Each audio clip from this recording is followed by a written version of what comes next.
Alright, so what's up, y'all? I'm back. It's been a little bit of time, but, things happen like that sometimes. The topic that I want to talk about today is Ray Rice. Some video leaked by TMZ of him knocking his fiance at the timeout. That's what we're dealing with here. We're dealing with a grown man knocking a grown woman out. But also, it's important to note that in the police report, she had hit him.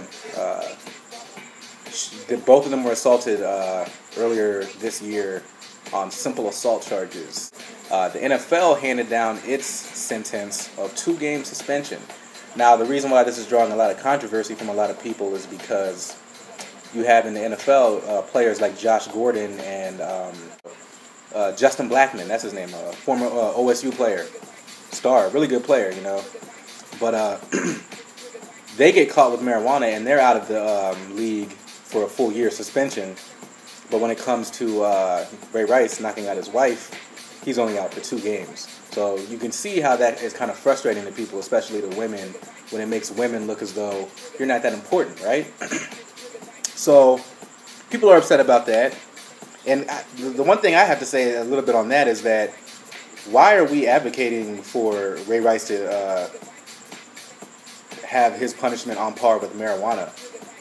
Yes, he should be punished longer, at least a year, definitely. But why aren't we putting this much fervor into making sure that marijuana is not something that you can get suspended for in the NFL? How about we, decriminalize marijuana in the NFL? Why don't we put as much fervor into that as opposed to all this, kind of anger that's not even going anywhere? It's just this kind of anger that just makes us feel good as though we're mad at the right thing, but it's not really doing anything for our society or for anybody. So that's what's really frustrating about this whole case. But Stephen A. Smith, and he was speaking too general. He wasn't speaking specifically enough, and I think that allowed people to pick him apart and say that he was generalizing his statements to all women. When I read it, I don't think that's necessarily what was happening, but some people do. So, first off, I want to lead this off by saying that I want to talk about abusive relationships per se, not necessarily the punch. Now,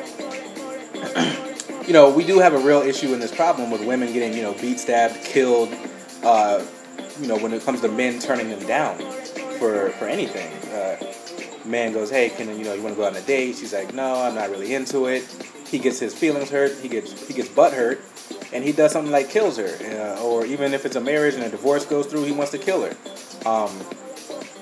So this is an issue that women have to deal with, that both sides have to deal with, honestly, because it's an issue that has to do with relationships, right? So the main question we have to take from that is, where do we go from here? And we have to be able to have a conversation, and all sides have to be able to give equal input without, characterizations, hyperbolic characterizations being thrown at the other side that has a opposing viewpoint. And even especially if it's not even meant to be of any harm, why are we going after people like this? So, we need to look at that perspective. But let's look at what Stephen A. Smith said. Now, this is what caught him a lot of flack. I have his transcript right here, and I'm going to read you the most inflammatory parts first. And he says, and I think that just talking about what guys shouldn't do, you got to also make sure that you can do your part to do whatever you can do to try to make sure it doesn't happen. He's talking about women right there. He adds, not that there's real provocation, but the elements of provocation, you got to make sure that you address them. So if you're reading this and you're looking at it, he's saying, when he says that there's real provocation, he means that most of the time in domestic relationships, this is how I'm reading it, is that the woman, of course, doesn't provoke the man. The man just does some stupid stuff, some stupid primal stuff, and knocks a chick out or kills her, and he needs to be held to the highest standards of our justice system. He needs to be held accountable and punished to whatever extent.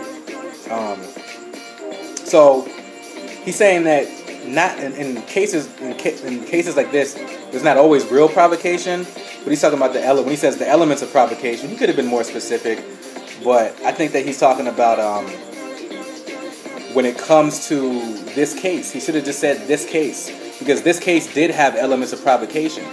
Ray Rice hit his fiance. Yes, that's never admissible in our. It never should be admissible in our society. But did she provoke him?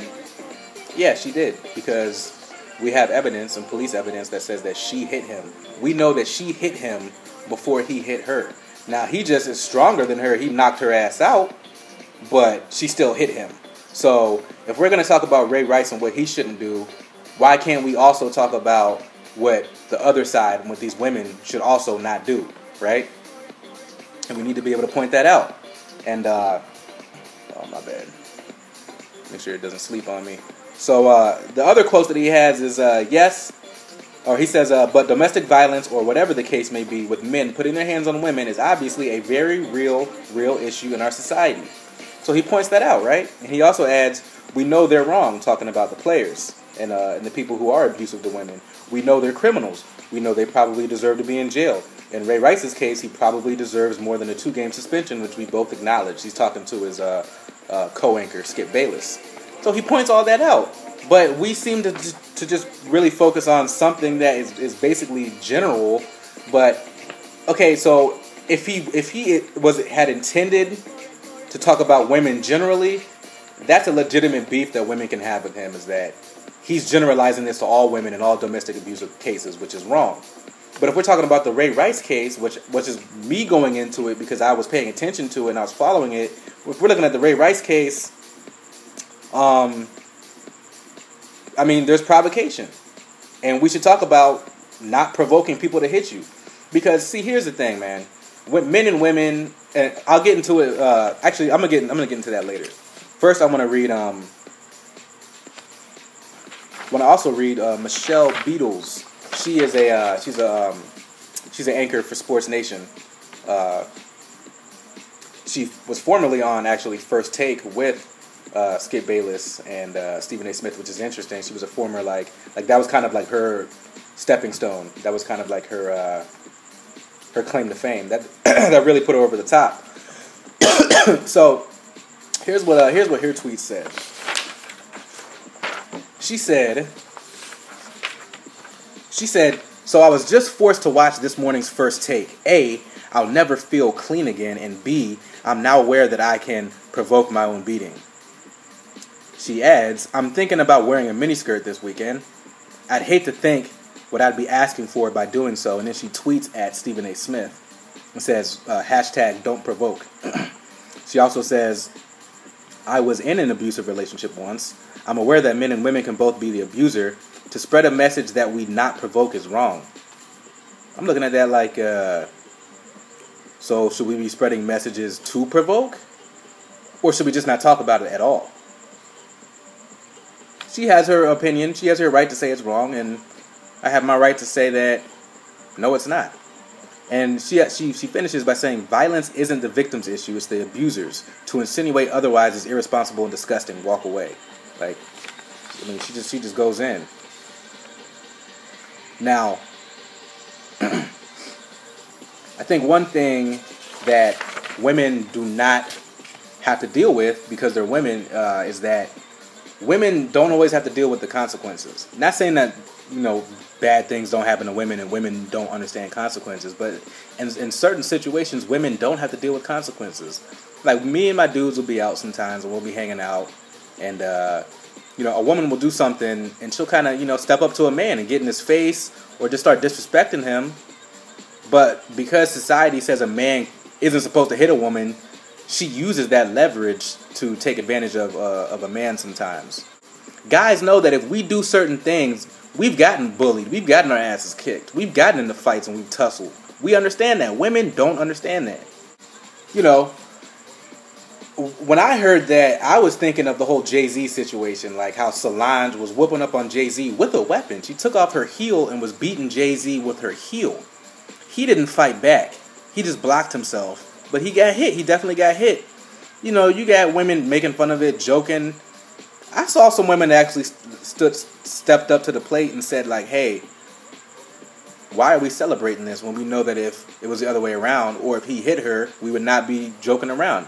In case in point, you have Ray Rice doing what just happened, and we're just solely looking at Ray Rice as though this domestic abuse situation that happens today is solely man on woman. When yes, the majority of the cases are men on women. But can you not see what he's talking about when he's explaining provocation? Solange, in that case, provoked Jay-Z to hit him, but he actually didn't. You cannot expect all men to be like Jay-Z. Right or wrong, you just can't expect that to happen. And if you're slapping somebody in the face with the bottom of your shoe, I'm just saying, you might catch a quick one to the face. So then you got like these headlines all over the internet, dogging this dude, which, whatever, man. I don't see him as being pompous. I just think it's more of like an act, but I tend to think that First Take has some generally, well-placed ideas and well-placed thoughts, and it tries to look at both sides, and it's very well weighed. It's a weighed show, meaning that it weighs both sides of any argument most of the time. But of course, this is lost in today's, social media 20-second clip society. So I read you Michelle Beetles' tweets, and to try to wrap this up, it's a disservice to people when you work in hyperbole like that. When you use extreme comparisons, it's the same thing like that white people don't like, right? When you talk about when you criticize Obama, and then black people turn around and say, "Oh, well, you're racist." Then it shuts down the conversation, and now the person is left to defending whether or not they're racist, when we should be talking about the issue at hand. We should be talking about the specifics and the content of an issue, not whether or not somebody's racist or not. I really don't care. As long as you're not, of course racism affects everybody, but as long as you're not overtly racist to me, I don't really care if it doesn't affect me, because I don't have time to worry about that. So it's just a deflector. It's the same thing where if you criticize Israel, all of a sudden now you are anti-Semite, or you hate Jews, or you wish the Holocaust happened to them again. It shuts down the conversation, and it's a great deflection tool. And we can't keep doing that. And to wrap that up, okay, we've got to realize, right, there's always going to be criminals. There's always going to be rapists, abusers. There's going to be racists. And no matter how many sit-down conversations we have, no matter how many kumbaya holding hands in a circle moment that we have, these jokers are still going to exist in our society. So now we have to ask ourselves, what can we do to understand that? Like, now we have to work with that. We have to put ourselves in the best position to avoid these people. And I don't understand how that is always misconstrued as victim blaming. We have to be able to separate, yes, there are people who victim blame. There are people who believe that women who wear short dresses should be raped because they're asking for it. But then there are also people who believe that women should put themselves in the best position possible at all times. Now, to lump those two together like that is a disservice to everybody.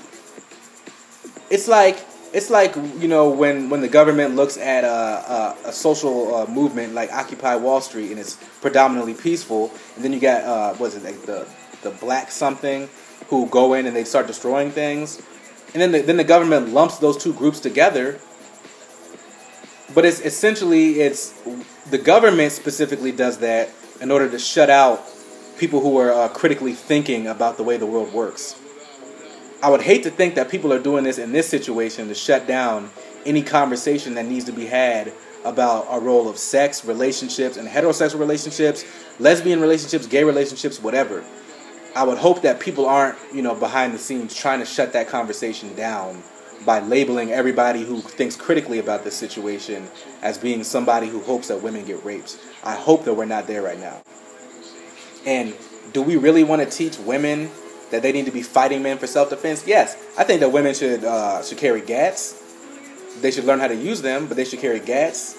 I think that women should learn self-defense courses. They should learn taekwondo or whatever, kickboxing. They should learn to use weapons. They should learn all of that. But before we get to that, that should be a last resort. It's almost like with politics. We should look at it, how can we get things done diplomatically? Like if you are in a situation with a crazed man, how can you get out of the situation diplomatically without putting your ass on the line?